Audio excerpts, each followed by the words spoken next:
Hello नमस्कार हमारे सभी दर्शकों को। आज हम आप लोगों को पढ़ाने जा रहे हैं इंडियन रिवर सिस्टम।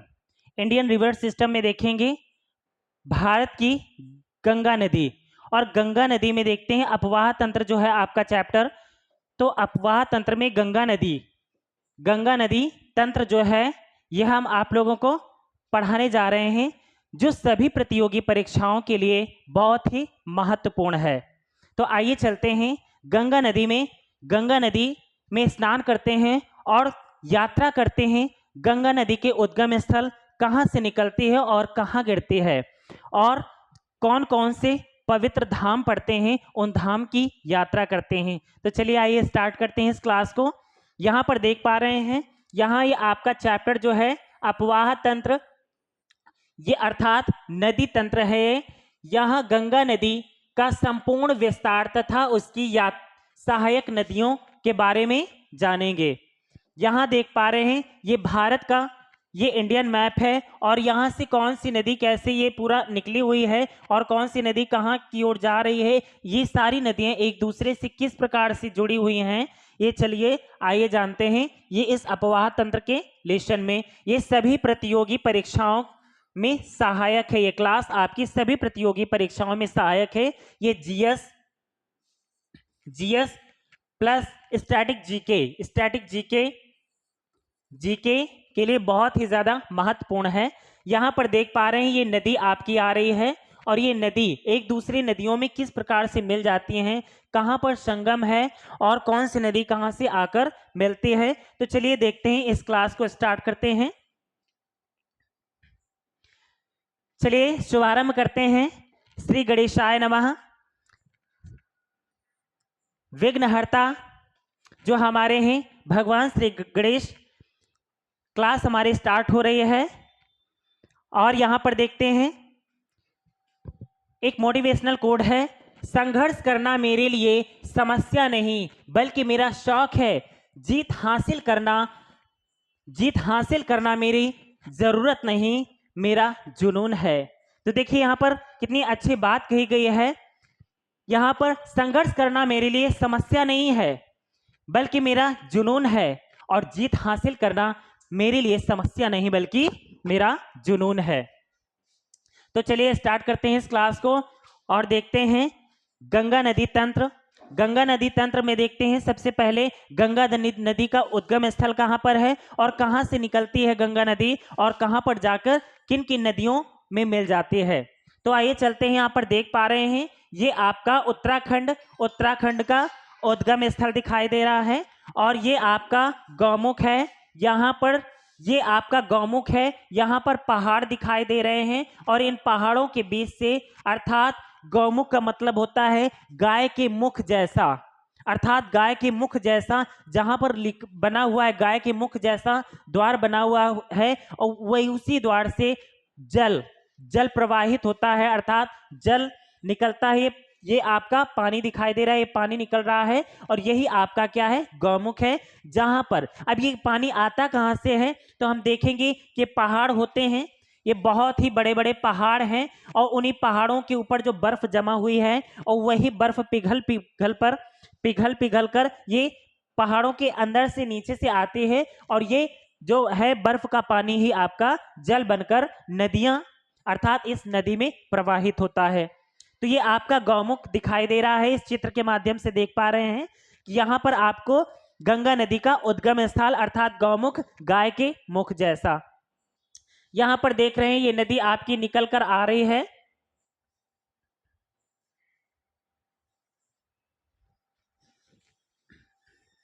यहां पर ये नदी आपकी निकल कर आ रही है, और ये नदी निकल कर आई है, और यहां से ये नदी जाकर मिल गई है। जैसे कि आपकी एक भागीरथी नदी आई है और एक अलकनंदा नदी आई है, और आपस में जाकर मिल जाती हैं।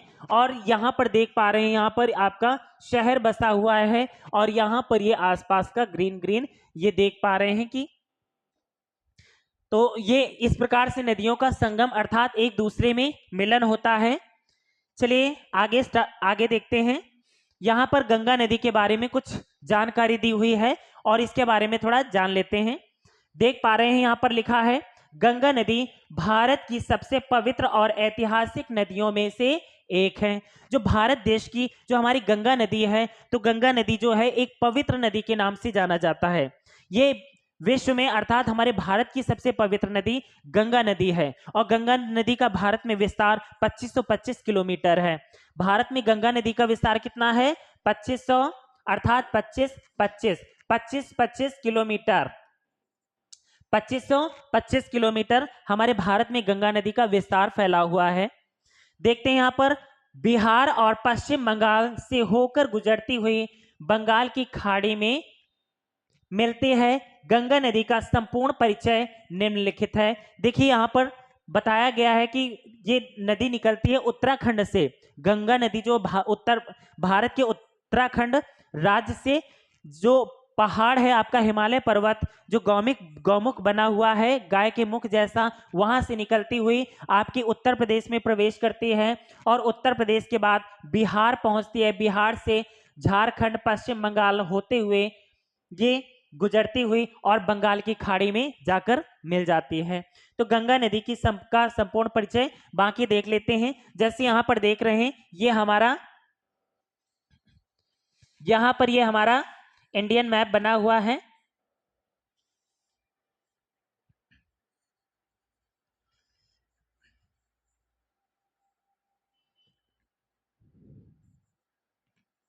देखिए ये इस प्रकार से, तो यहाँ पर नदियां, यहाँ पर देखते हैं ये नदी आपकी यहाँ से गंगा नदी निकलती है यहाँ से और निकलते हुए उत्तर प्रदेश से इस प्रकार से ये बंगाल की खाड़ी में गिर जाती है।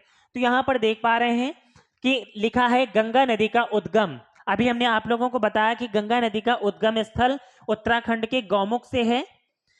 गंगा नदी का उद्गम हिमालय की गंगोत्री से होता है। हिमालय की गंगोत्री, ये हिमालय ये जो आपका दिख रहा है इस प्रकार से हिमालय पर्वत है और यही हिमालय पर्वत में गंगोत्री वो स्थान जहां पर से गंगा नदी निकलती है उसे गौमुख अर्थात गंगोत्री कहा जाता है। तो गंगोत्री से होता है जो उत्तराखंड में स्थित है। उत्तराखंड में गंगा नदी की लंबाई जो देखते हैं वो गंगा नदी की लंबाई आपकी 2525 किलोमीटर है। भारत में इसकी लंबाई 2525 किलोमीटर है और उत्तर प्रदेश में अर्थात यूपी में देखेंगे तो 1000 किलोमीटर है। 1000 किलोमीटर है उत्तर प्रदेश में और बाकी पूरे भारत में है 2525 किलोमीटर। आगे देखते हैं, ये देख पा रहे हैं कि अपवाह तंत्र है। यहाँ पर मैप दिख रहा है कि कौन सी नदी किस नदी में जाकर मिल रहे हैं और एक कौन सा स्थान बना रही हैं। कौन से स्थान बना रही हैं, गंगा नदी कहां से निकली है और गंगा नदी की सहायक नदियां कौन कौन सी, उत्तर की ओर से आने वाली और दक्षिण की ओर से आने वाली नदियां और गंगा नदी में किस प्रकार से मिल जाती हैं। चलिए इस चित्र के माध्यम से देखते हैं।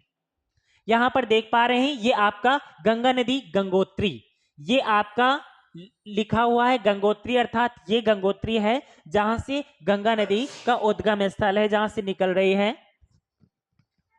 यहां से ये आपकी गंगा नदी यहां से निकलते हुए ये आई हुई है और यहां पर अगर देखेंगे तो ये आपकी यमुना नदी यमुना नदी अर्थात यमुनोत्री, ये तो ये वाली आपकी नदी हो गई यमुना नदी और ये आपकी गंगा नदी।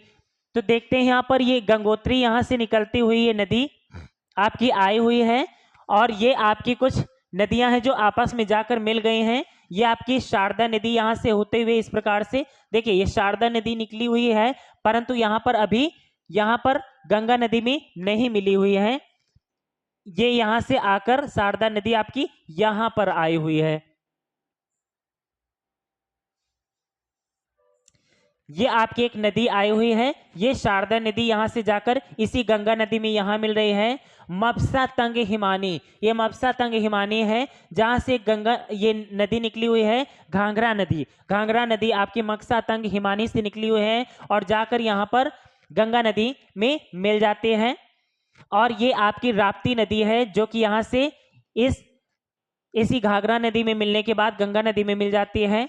और यहाँ पर देख पा रहे हैं ये आपकी गंडक नदी है, गंडक यहाँ से जाते हुए यहाँ पर मिलती है और कोसी नदी जिसे बिहार का शोक भी कहा जाता है ये आने के बाद यहाँ पर मिल जाती है।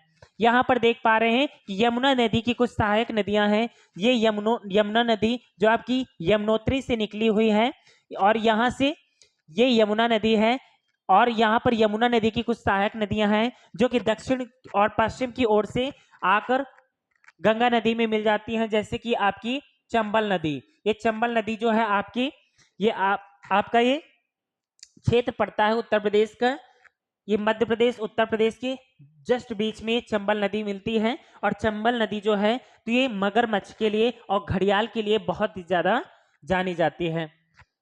यहाँ पर देख पा रहे हैं जनापाव की पहाड़ियां, ये आपकी जनापाव की पहाड़ियां हैं, और ये आपका सिंध, यहाँ पर सिंध ये क्षेत्र है। इन जनापाव की पहाड़ियों से निकली हुई है आपकी चंबल नदी, और ये चंबल नदी यमुना नदी में मिल जाती है। यहाँ से निकली हुई है आपकी सिंध, ये सिंध नदी है, ये सिंधु नदी नहीं बल्कि सिंध नदी है। और सिंध नदी यहाँ से निकलकर ये आपकी यमुना नदी में मिल जाती है। यहाँ पर देख रहे हैं बेतवा नदी है, और बेतवा नदी जो कि बुंदेलखंड की यहाँ उत्तर प्रदेश के दक्षिण में जाते हैं। तो यहाँ पर देखते हैं बेतवा नदी जो हमीरपुर के पास मिलती है, यहाँ से बेतवा नदी होते हुए हमीरपुर के पास में ये मिल जाती है यमुना नदी में। यहाँ देख रहे हैं केन नदी है आपकी, ये भी आपकी यहाँ से दक्षिण से होते हुए आती है और यमुना नदी में मिल जाती है। तो ये सभी यमुना नदी की सहायक नदियां थी। यमुनोत्री से निकली चंबल नदी हो गई, और चंबल नदी निकली हुई है जनापाव की पहाड़ियों से। सिंध नदी और बेतवा नदी और केन नदी ये आपकी गंगा की ये यमुना की सहायक नदियां हैं जो जाकर मिलती हैं कहाँ, ये आपकी ये संगम में, ये आपका प्रयागराज, ये आपका प्रयागराज है। ये प्रयागराज जिसे इलाहाबाद, पूर्व में इलाहाबाद के नाम से जाना जाता था, वर्तमान में इसे प्रयागराज कहा जाता है। तो यहाँ पर प्रयागराज में इसका गंगा और यमुना नदी का संगम है। इधर से आई हुई है आपकी गंगा नदी और इधर से आई हुई है आपकी यमुना नदी। गंगा और यमुना आपस मिलने के बाद यहाँ पर सरस्वती, कहते हैं सरस्वती नदी है। तो यहाँ पर सरस्वती कोई नदी नहीं है, बल्कि यहाँ पर जहाँ पर आपस में इन दोनों का मिलन होता है उसी स्थान को, उसी कुंड को सरस्वती नाम दे दिया गया है। तो कहा जाता है गंगा यमुना और सरस्वती का संगम जो कि प्रयागराज में स्थित है। आगे देखते हैं, यहाँ पर गंगा नदी में कुछ और भी नदियां ऊपर से आती हैं। यहाँ से राप्ती नदी आई हुई है, ये गंडक नदी, ये बिहार में पहुंचते हैं तो गंडक नदी, और ये कोसी नदी आकर आपकी यहाँ पर मिल जाती है। और दक्षिण से कुछ नदियां आती हैं, जैसे कि यहाँ पर अमरकंटक की पहाड़ियां, ये अमरकंटक की पहाड़ियां आपकी मध्य प्रदेश में पड़ती हैं। अमरकंटक की पहाड़ियों से ही सोन नदी निकली हुई है, और जो कि गंगा नदी में मिलती है। और यहाँ से एक नदी अमरकंटक की पहाड़ियों से एक और भी नदी निकली हुई है जो कि पश्चिम की ओर जाते हुए अरब सागर में मिलती है, जिसे नर्मदा नदी कहते हैं। नर्मदा नदी, इसे नर्मदा नदी कहा जाता है जो अमरकंटक से निकली है। और ये आपकी नर्मदा और ताप्ती नदी जो कि आपकी अरब सागर में जाकर गुजरात से होते हुए अरब सागर में मिल जाती हैं। ये आपके अरावली ये आपके अमरकंटक की पहाड़ियां हैं जहां से सोन नदी निकलकर ये सीधे बिहार में जाने के बाद यहाँ पर आपके गंगा नदी में मिल जाती है। और ये छोटा नागपुर का पठार अर्थात छोटा नागपुर की पहाड़ियां हैं। और ये छोटा नागपुर का पहाड़ियां हैं ये कोयले की खदानों के लिए काफी ज्यादा प्रसिद्ध हैं। ये आपका क्षेत्र जो है इधर से मध्य प्रदेश और छत्तीसगढ़ और आपका उड़ीसा का क्षेत्र, ये जो छोटा नागपुर की पहाड़ियां इन क्षेत्रों में बसी हुई हैं। और छोटा नागपुर की पहाड़ियों से ही एक नदी निकलती है दामोदर नदी, जो कि जाकर पश्चिम बंगाल, ये दामोदर नदी आपकी पश्चिम बंगाल में मिलती है और ये जाकर उसी गंगा नदी में मिल जाते हैं। आगे देखते हैं, यहाँ पर देख पा रहे हैं ये ऊपर से आ रही है, ये यहाँ पर सिंधु मानसरोवर झील से निकलकर एक नदी आती है ऊपर से, ये आपकी जिसे चीन में सांगपो के नाम से जाना जाता है, इसे सांगपो के नाम से जाना जाता है। और भारत में यहाँ पर धुबरी, और यहाँ पर धुबरी से होते हुए प्रवेश करती है और दिहांग और दिबांग में यहाँ पर जैसे अरुणाचल प्रदेश में प्रवेश करती है वैसे इसे ब्रह्मपुत्र कहा जाता है। यहाँ पर पहले तो इसे दिहांग नदी कहा जाता है। आगे जैसे ही ये पहुंचती है यहाँ असम के पास, वैसे ही असम पड़ता है, असम में इसे ब्रह्मपुत्र, ये ब्रह्मपुत्र नदी है। और असम में ही एक ये बीच में माजुली द्वीप, इसे माजुली कहा जाता है, माजुली द्वीप पड़ता है, माजुली द्वीप बनाते हुए और ये यहाँ पर पहुंचती है आपकी, ये बांग्लादेश में प्रवेश करती है। तो बांग्लादेश में इसे ब्रह्मपुत्र नदी को जमुना के नाम से जाना जाता है। और इधर से आती है आपकी गंगा नदी, जो कि गंगा नदी जैसे यहाँ पर प्रवेश करती है बांग्लादेश में, तो बांग्लादेश में इसे पद्मा के नाम से जाना जाता है, इसे पद्मा के नाम से जाना जाता है। और बांग्लादेश में इन दोनों नदियों का मिलन होता है, और जहां पर इन दोनों का मिलन होता है उसी के बाद इन दोनों नदियों का एक होने के बाद इनका नाम हो जाता है मेघना नदी। और यहाँ पर पश्चिम बंगाल में यहाँ पर समुद्र का इलाका है, ये आपका बे ऑफ बंगाल अर्थात बंगाल की खाड़ी पड़ती है। और यहाँ से होते हुए डेल्टा क्षेत्र, सुंदरवन का डेल्टा पड़ता है, और यहाँ पर डेल्टा बनाते हुए ये नदियां बंगाल की खाड़ी में गिर जाती हैं। तो ये यहाँ पर देख पा रहे हैं, यहाँ पर चांदपुर पड़ता है, ये क्षेत्र है। तो ये आपका नदी तंत्र यहाँ पर देख रहे थे।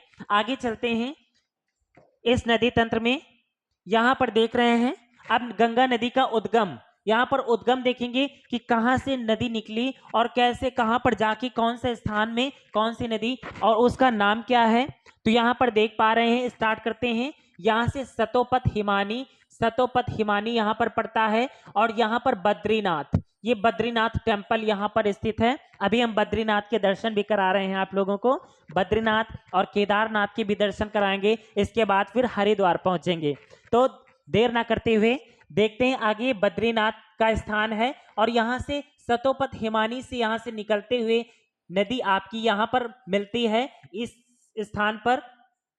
और इस नदी, ये जो है आपकी ये नदी, इस नदी का नाम है विष्णु गंगा, इसका नाम है विष्णु गंगा। यहाँ से निकलते हुए जो सतोपथ हिमानी से निकली हुई है, इस नदी का नाम है विष्णु गंगा। और जाने के बाद ये आगे इस जगह पर मिल जाती है, और उसी में इधर से आती है आपकी धौली गंगा, ऊपर से आती है आपकी बद्रीनाथ धाम से होते हुए आती है यहाँ पर विष्णु गंगा, और यहाँ से आती है धौली गंगा। विष्णु गंगा और धौली गंगा का जहाँ पर संगम होता है, आपस में मिलती है, उसी स्थान का नाम हो जाता है विष्णु प्रयाग। क्या हो जाता है?